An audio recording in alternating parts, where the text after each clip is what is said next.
So how to think about your strategy during high inflation is the topic. All right.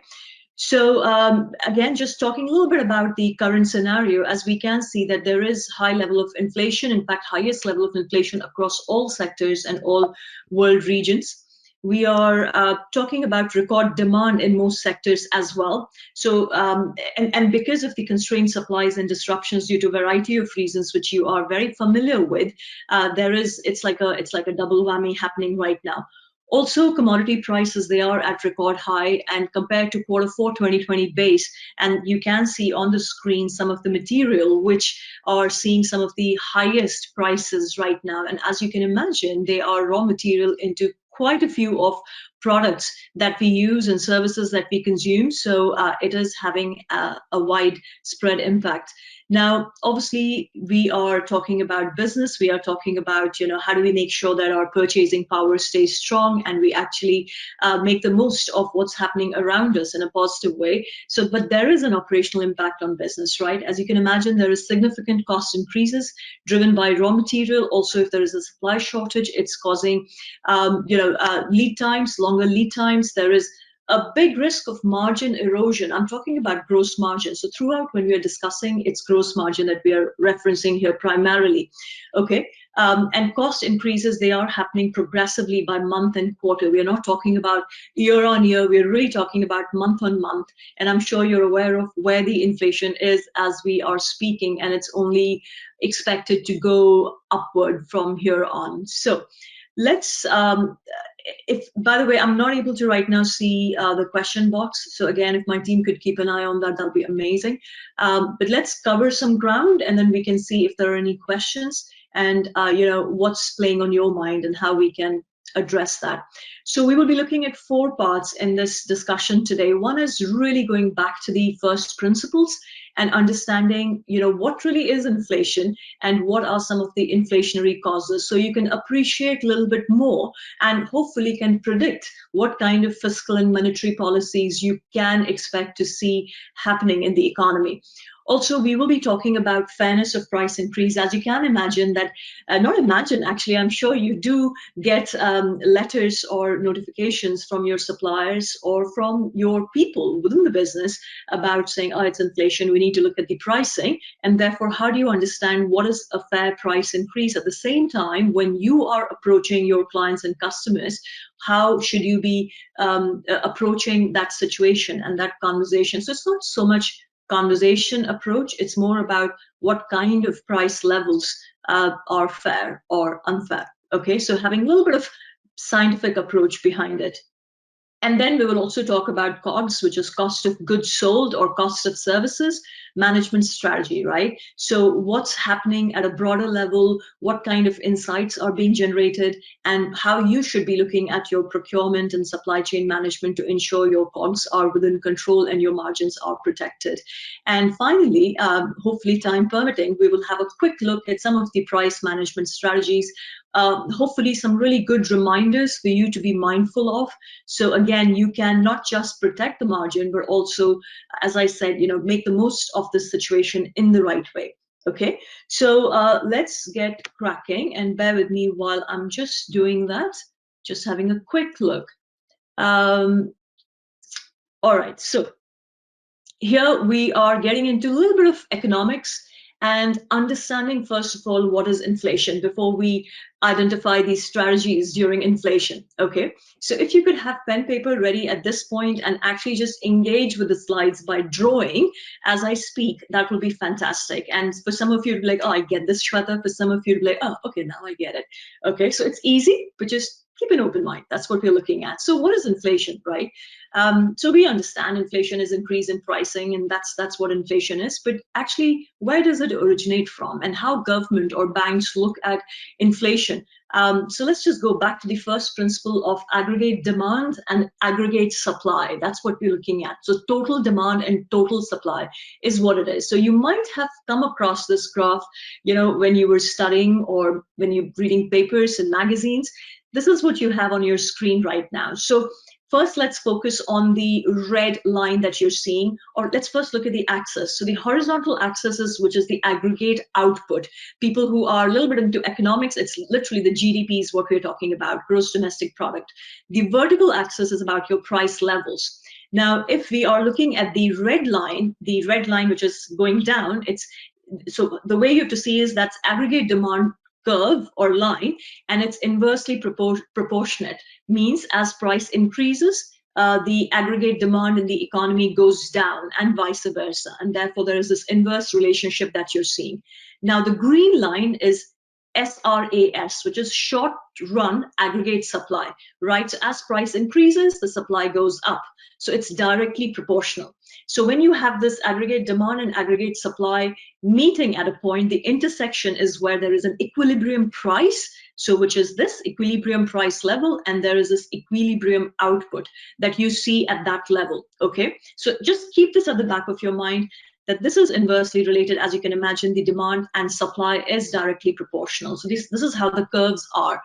Now, also from government's point of view and from economy's point of view, there is another line, which is the vertical line, this line. It's called long-run aggregate supply. Okay, this is really a very important concept for you to understand when you not evaluate, but when you look at what government is trying to do or banks are trying to do as far as fiscal and monetary policies are concerned. What they are constantly trying to do is trying to shift this equilibrium point towards this line, and this line is where there is a full employment level, and this is the maximum long-run aggregate supply that exists. And why it's vertical? Because whatever happens to pricing, the output cannot increase, because right now at this point the economy is at full employment level. It's at its full capacity. So government tries to push this line by having more investments, by creating more efficiencies, and tries to push this long-run aggregate supply, but it takes a lot of time and it happens over a period. So if an economy is at this level, and imagine at this current point, the equilibrium prices are here, Rishi Sunak and other people will try to move this point here by shifting short-run aggregate demand and short-run aggregate supply towards that point. So if you were to just imagine that they were to give, right fiscal policies and have expansionary fiscal policies, they would try to move aggregate demand towards right, and also the supply will match over a period. And this point might somewhere be here, for example, over a period, or anywhere with higher prices, but economy working at a full employment level. So some important principles to see what are the dilemmas or issues for institutions when these things are happening, what are they trying to achieve, and where the economy is right now. Now, another point that you need to be mindful of is that inflation is not bad, okay? In fact, if you go back to this, and if there is a good demand in the economy, so which is where's my cursor? So which is the red line, and there's this nice support that's happening in the economy, it's bound to shift towards right. And if it's shifting towards right with supply matching, there will be an increase in pricing, right? And the output is also increasing. So which means inflation actually is not bad. Moderate inflation is a sign of good, vibrant, healthy economy. The problem happens when the inflation is very high, right? So good inflation is like 0.5, 1 to 2%. It's healthy, and that's where the economy has been over the last few years. But then when it goes up to the levels of 5%, 6%, 8%, that's when it's a sign that it's an overheated economy. Something is going wrong here, and the purchasing power of people obviously goes down, and that's where the problems happen. Now, you can see on the screen what are some of the issues which are impacting the inflation levels right now. And this is, again, if I were to just take you back to the slide, and if you think about it, that actually, let me show you, I'll move forward and I'll show you what are the inflationary causes. So now, what really leads to inflation, okay? So at this point, you might want to write down two key concepts. The first concept is it's demand pull inflation, right? So the inflation is happening in the economy. So as you can see, again, focus on aggregate demand 0.0. So this one, the original one, and this is short-run aggregate supply, okay? And now because of demand pull, there is higher demand in the economy, there are expansionary fiscal policies, the monetary policies are providing more money supply to people, all that stuff is happening. And actually, as you can see on the screen, aggregate demand has shifted. As in, at the same price level, there is more demand that's happening. So aggregate demand has shifted towards right, and all of a sudden, equilibrium point has moved from E0 to E1. And as you can see, and it need not go, by the way, beyond long-run aggregate supply. It's just an example here. But at this point, you will see the prices have gone up, the price level has gone up, and output has also gone up. So this is a demand pull inflation. Okay, and so inflation is also another thing you need to be mindful of. It's not just related to the pricing of certain goods and services. We're talking about inflation as a sustained, so one word is sustained, continued, and then overall increases in prices of products and services. That's what we're looking at, right? So that's demand pull inflation. And it happens in certain situations, and it's there, and the government tries to keep it under control, again, by changing the interest rates, money supply, again, what kind of spends are happening in the economy, the tax policies, all that stuff, which comes into play. Cost push inflation is an interesting factor. This is the other term that you just need to write down. So these are the two main inflationary causes in the economy. Now, as the word goes there, cost push, what you're seeing here is aggregate demand remains here, okay? And the main shift is happening in the aggregate supply. So what it's happening is that at the same price, for example, look at this PO, at the same price, now the economy is producing lesser output, right? So the curve has shifted towards left and inside, and this shift is because of quite a few reasons. Primarily, it's because of the increase in cost of raw material.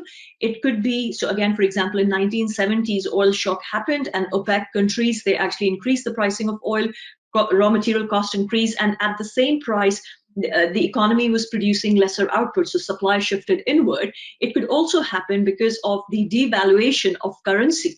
So as you can imagine, if the imports are becoming more expensive, again, the cost of production is increasing, and therefore the supply curve is shifting inward, right?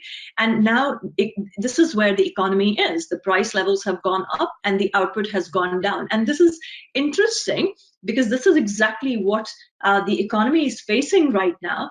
And as you can imagine, because of COVID, the government was trying to push the output, right? They were trying to support the demand. They were trying to have more investments in the economy because obviously the economy had shrunk due to COVID, which means it had gone below the LRAS. It has gone back, and the government was trying to push aggregate demand and also support the supply.